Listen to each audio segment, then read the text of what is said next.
അങ്ങനെയേ ഇന്ന് നമ്മളെ ചെയ്യാൻ പോകുന്നത് എന്താണെന്നറിയാവോ? ഞാൻ പറഞ്ഞു ഇനിയിപ്പോൾ സ്വന്തമായിട്ടെല്ലാം ചെയ്ത് പഠിക്കണം, പൊട്ട് തൊടണം, തലമുടി ചീകണം എന്നൊക്കെ പറഞ്ഞു. അങ്ങനെ ഫസ്റ്റ് ഇന്ന് നമ്മൾ മുടി ചീകാൻ പഠിപ്പിക്കാമെന്ന് ഓർത്തു. പൊന്തിച്ചോ, പൊന്തിച്ചോ. മുടിയൊക്കെ അങ്ങ് സ്വന്തമായിട്ടൊന്ന് ചീകി അങ്ങ് പഠിക്കട്ടെ. സ്വന്തമായിട്ട് ചീകി പഠിക്കണമല്ലോ. എന്നിട്ട് വേണ്ട അമ്മയ്ക്കും ചീകി തരാനൊക്കെ.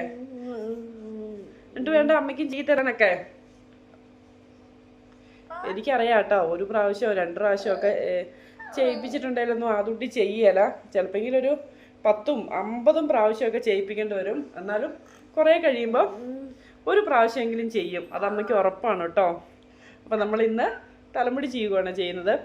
ആദൂട്ടിക്ക് എല്ലാം സ്വന്തമായിട്ട് അമ്മ ചെയ്യിപ്പിച്ച് കഴിയുമ്പോൾ, അല്ലെങ്കിൽ അമ്മ പഠിപ്പിച്ച് കഴിയുമ്പോൾ ആദൂട്ടിക്ക് ഒരു സന്തോഷമുണ്ട് കേട്ടോ. അതൊരു പ്രത്യേക സന്തോഷം തന്നെയാണല്ലേ. സന്തോഷമായോ? ഇനി ചെയ്യണോ? ഓ, ചീകി മതിയായില്ലേ? ചീകി സുന്ദരനായത് മതിയായില്ലേ? ഇന്നിത് മതി കേട്ടോ. ആ, ഇന്നത് മതിയോ? ആ, ഇന്ന് ആദൂട്ടി മുടി ചീകാനാണേ പഠിച്ചത്.